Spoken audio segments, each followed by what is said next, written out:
और जिस आजादी के वातावरण में बैठ करके हम सांस ले रहे हैं, ये आजादी हमें ऐसे ही नहीं मिली, ये सांस लेने की सुविधा ऐसे ही नहीं मिली, ये लाखों करोड़ों बलिदानियों के बलिदान से उपलब्ध हुई है।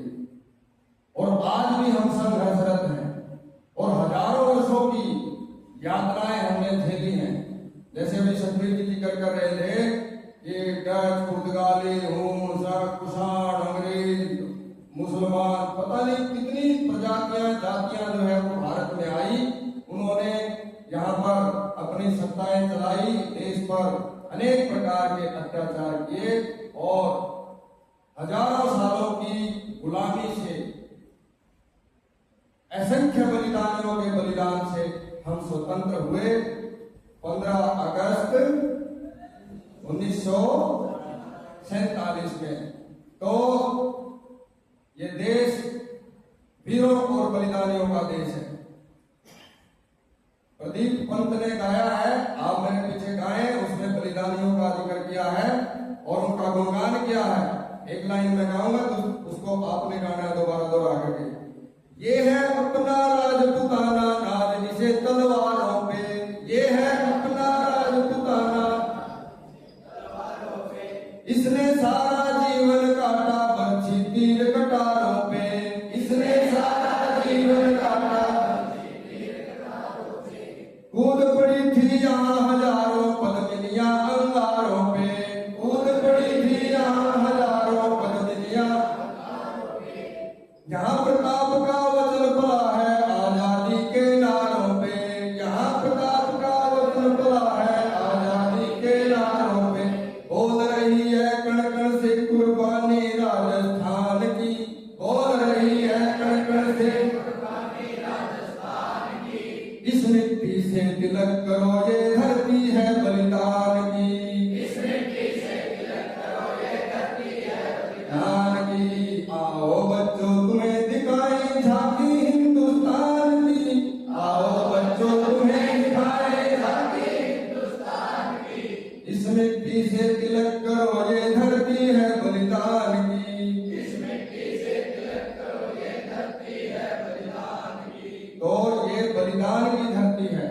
वैसे यहाँ पर अनेक धर्मों के लोग रहते हैं, अनेक बहुभाषी लोग रहते हैं, लेकिन फिर भी विविधताओं में अनेक, एकता में अनेकता में एकता और विविधताओं में समानता की अनेक प्रकार की विविधता होते हुए भी समानताएं हैं और अनेक तरह की भाषाएं होने के बावजूद भी हम सभी एक हैं। और अनेक धर्म होने के बाद भी हमारा सबसे प्यारा जो धर्म है वो देश का धर्म है। और इसीलिए हम कहते हैं कि गर्व से कहो मैं भारतीय हूं। तो हमारी एक ही जाति है, क्या? भारतीय। तो भारत के भूभाग में रहने वाला चाहे कोई भी है, वो हिंदू, मुस्लिम, सिख, ईसाई बाद में है, सबसे पहले क्या है? भारतीय है।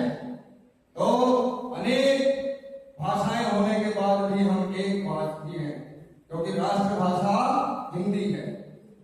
और अनेक धर्म होने के बाद भी हमारा धर्म एक है, वो मानवता का धर्म है, वो भारतीयता का धर्म है।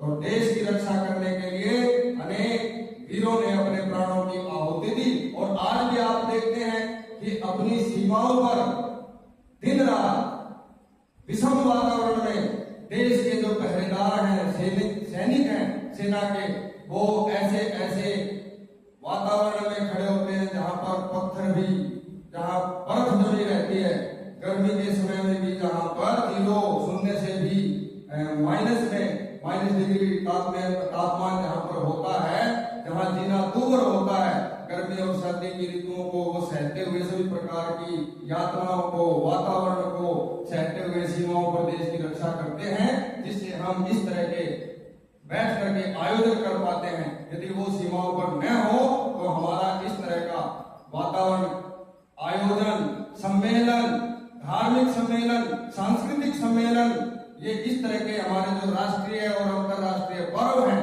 ये हम नहीं मना सकते। तो ऐसे सैनिकों पर भी हमें गर्व है और हम सभी देश के बलिदानियों का आज नत सिर होकर, सिर झुकाकर उनके लिए कृतज्ञता ज्ञापन करते हैं और स्वतंत्रता पर्व की हार्दिक आप सभी को बधाई देते हैं। और क्योंकि संसार के जितने भी देश हैं, भारत विश्व का गुरु कहलाता है और विश्व का गुरु वो संस्कृत और अपनी संस्कृति के कारण ही कहलाता है।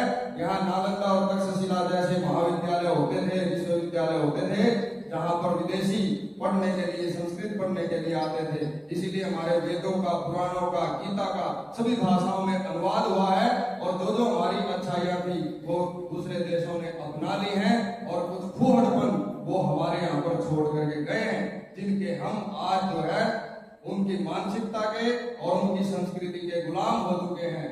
हम वैसे तो कहने को आजाद हो गए हैं, लेकिन कुछ चीजें ऐसी हैं जिनके हम आज भी गुलाम बने हुए हैं। तो उन चीजों को हमें छोड़ना होगा और अपनी संस्कृति को और अपने देश को पहचानना होगा, जिससे दोबारा से हमारा देश पुनः विश्व गुरु के पद पर प्रतिष्ठित हो सके। और ये कार्य आप लोग कर सकते हैं।